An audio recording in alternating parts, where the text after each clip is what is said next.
Dans la cour du château, le comte de la Tour écoute les cloches du village qui sonnent joyeusement. Il se tourne vers son serviteur Antoine. « Va voir si la mariée est jolie. » Le serviteur saute sur son cheval, sa longue cape noire flotte derrière lui.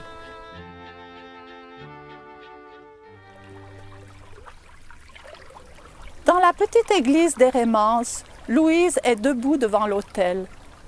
À côté d'elle, il y a Candide, l'homme qu'elle aime depuis toujours, celui avec qui elle veut avoir des enfants.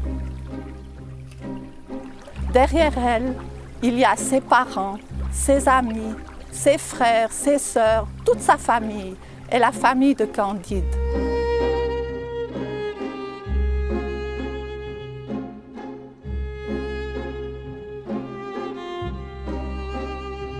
Ce devrait être le plus beau jour de sa vie, c'est le jour de son mariage. Et pourtant, elle a peur. Elle regarde le crucifix et tout doucement, elle dit « Seigneur, fais qu'il ne me trouve pas assez jolie. Fais que je ne doive pas passer la nuit au château. » Car vous savez, au fond de l'église, l'homme en noir, le serviteur du comte, est là qui épie. Et s'il trouve la mariée à son goût, il leur donne de venir passer la nuit au château auprès de son maître, le comte de la Tour.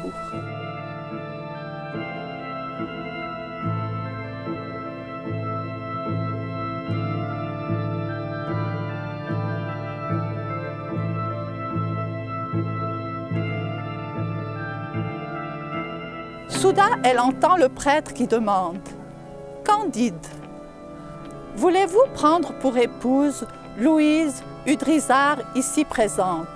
Un oui sonore retentit dans toute l'église.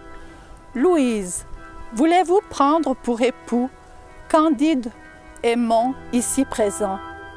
Un tout petit oui se fait entendre.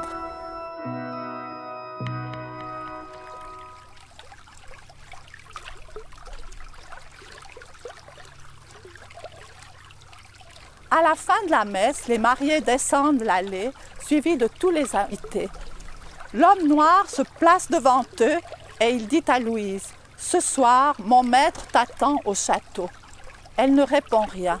C'est Candide qui dit « Elle sera là. » Et l'homme en noir s'en va, il prend son cheval et il part. Tous les gens le regardent.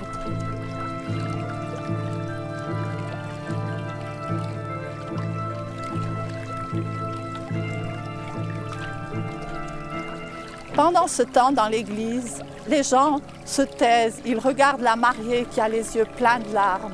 Candide lui passe ses bras autour de ses épaules et ils sortent. Mais lui a l'air heureux, il embrasse tout le monde, il rit, il invite les gens à le suivre, il salue les gens aux fenêtres.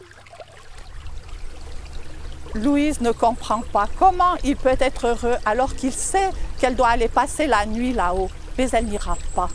Elle préfère aller se jeter dans les rochers qui sont à la sortie du village.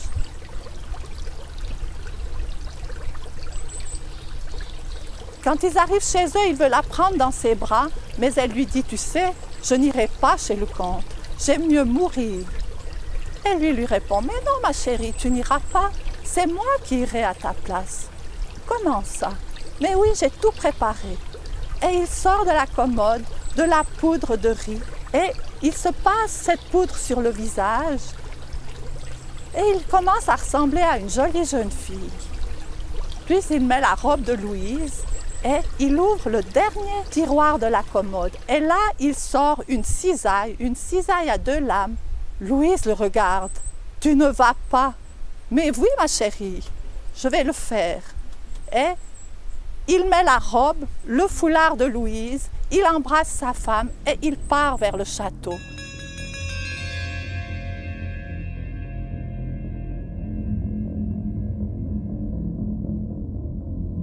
Quand il arrive, un homme l'attend dans la nuit avec une lumière à la main. Il a un capuchon noir et il le fait entrer dans un couloir. Mais là, il reconnaît le serviteur du comte. Le serviteur le fait entrer dans sa chambre. Candide souffle la chandelle. Ah, tu ne veux pas de lumière? Eh bien, couche-toi sur le lit. Candide se couche sur le lit et quand il sent le corps du serviteur qui le prend dans ses bras, sa bouche avinée, alors il se plaint, mais éloigne-toi, tu m'écrases. Et il profite d'un moment où Antoine, le serviteur, se soulève pour sortir la cisaille du jupon. Et là, il coupe tout ce qui dépasse. On entend un cri affreux.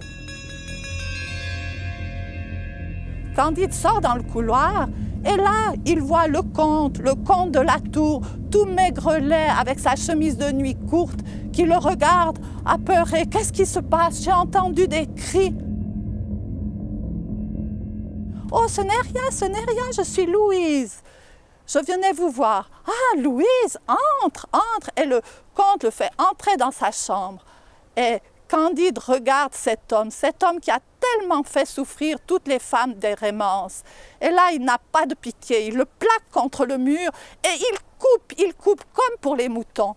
Mais c'est un cri de cochon qui sort de la bouche du comte.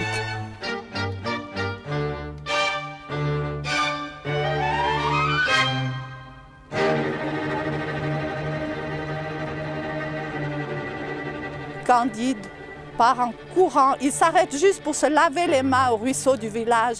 Il court vers sa femme qui l'attend. Oh, il est heureux, il pense à leur avenir. Et depuis ce jour-là, les jeunes filles des Rémances, les jolies mariées, n'ont plus rien eu à craindre. Et Candide et Louise ont eu beaucoup d'enfants.